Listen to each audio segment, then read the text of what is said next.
আমরা কলা জানি ওর তোমার খোঁজ আপন ভাই তোমরা খুচরা না, এটা কোনো কথা নাই।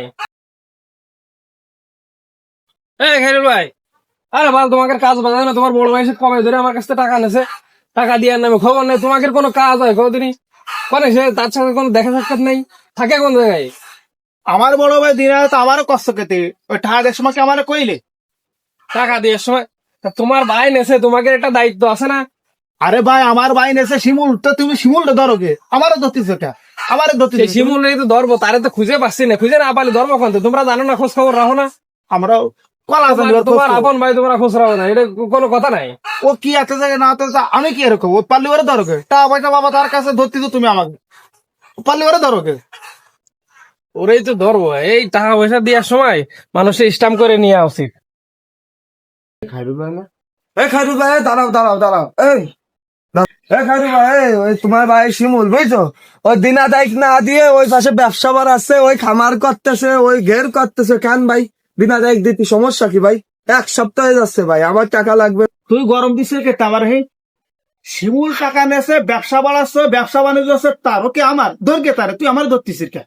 ওকে আমার ভারী কলার কথা কথা চলে আসে, ব্যবসা বাণিজ্য বাড়াচ্ছে, তা আমি কেন? ওই ব্যবসা তো ওর, তুমি তার ভাই না?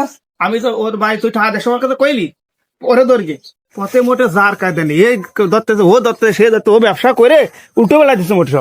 শুনে যা, তুই শুনে যা, তাহলে কাজ ব্যবসা বাণিজ্য করতে কয়েছে কে নাই? ঘের করিছে বড় বড় ঘের, তোমার জ্বালায় পথে যাতে পারতিস রে। মানুষ টেনে ধরতেছে, তোর ভাই শিমুল ঠার এসে ঠা দিচ্ছে না, মানুষ খাতে গেছে না। হ্যাঁ ওর ব্যবসা করতে কয়েছে কিটা? ওই টাকা দিয়ে দিস মাসি, ওই তারেকে টাকা দিয়ে দিস, আবু স্যার টাকা দিয়ে দিস। ভাইডি একটু ব্যবসায়িক মন্দা যাচ্ছে বুঝেছিস।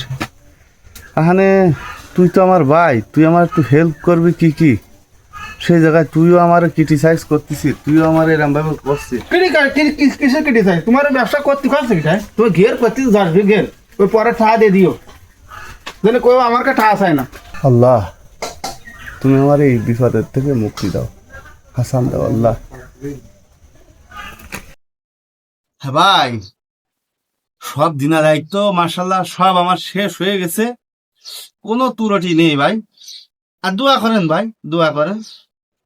হ্যাঁ হ্যাঁ হ্যাঁ, ও আপনিও আপনার আমার এই হ্যাঁ ভাই, হ্যাঁ কষ্ট যে কথা করছিলাম শুনতেছি, যাই ঘরে যাই ভয়। ঘরে যে বসবেন আমি কি করতে চাই শোন। ওই ঠিক আছে, আমি আমার ওই ছোট ভাইটা আছে তো, আমি তো ওর সাথে একটু কথা কই। হ্যাঁ আচ্ছা, আসসালামু আলাইকুম। কষ্ট কি তোরে কবে কবে থেকে সময় পাচ্ছি নে, তুইও ব্যস্ত মানুষ। কষ্ট কি ওই যে তুমি গেট টের করিস, গেটের তো ভাগ বন্টন করে দিও, আর যে বাড়ি করিস রুম গুলো আমার দুটো রুম থেকে দিও, ওই রান্নাঘর অর্ধেক আমার জন্য রাই দিও কিন্তু। কি কোস, কি কোস? দেখাতে বল না কি কোস, ঠিক পাচ্ছ না?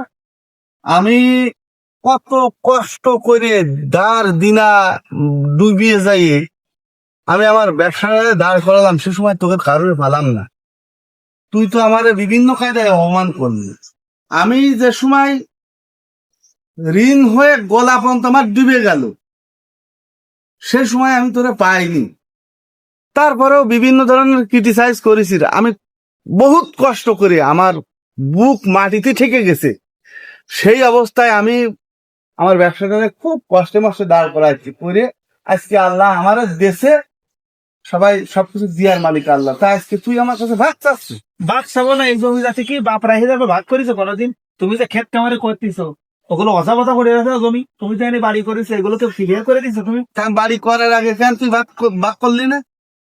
আমার লক্ষ লক্ষ টাকা গেল আমার এর মধ্যে, আর তুই আমার যে সময় দুধ দিন ছিল সে সময় আমার বাড়ি ছিলি না, আজকে আমার সুদিন বলে তুই আজকে আমার ভাগ করতে আচ্ছা আসছিস। ভাই তুমি অন্য কথা কয়ে না, আমার ওইসব পুরাতন মনে করিনি ভাগ করার, এখন মনে করলাম যে ভাগ বুক করতে হবে, তাই আমি তোমার কোথায় আছে রুম হয়নি, তুমি আমার জন্য আলাদা শুয়ে করতে রান্না করে দুই ভাগ করো, আমার সহজ কথা কয়ে গেলাম ভাই। তুই তো ফাট পাইতে চেয়ে দিছিস, তুই তো মনে হচ্ছে ফাট পাইতে চেয়ে। ভুল আমারই হয়েছে, আজকে ছোট ভাইটা আমার দুর্বলতার সুযোগ নিচ্ছে, ভুল আমিই করেছি। আব্বা মারা যাওয়ার পরে যদি আমি ছোট ভাইটারে আমি যদি আলাদা করে দিতাম, এই জমি জাতি অজবার না খাইয়ে আমি যদি ওরা বুঝিয়ে দিতাম হত্যা, তাহলে আজকে এই পরিণতি আমার হতো না।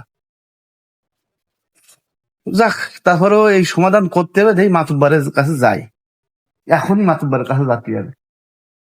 এর একটা ভিত না আমাদের এই ভিডিওটা ছিল সম্পূর্ণ কাল্পনিক, বাস্তবতার কোনো মিল নেই।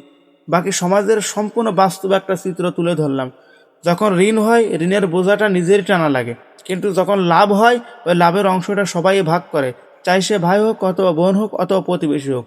এর জন্য সকলে জমি জাতি যাই হোক না কেন, ব্যবসা প্রতিষ্ঠান অবশ্যই আপনারা সিপারেট করে সেটাকে পরিপূর্ণ কমপ্লিট করে কিন্তু নিজের কাজের দিকে আগাবেন, তাহলে কোনো ঝুঁঝামেলা হবে না, সমাজ শান্ত থাকবে ইনশা আল্লাহ।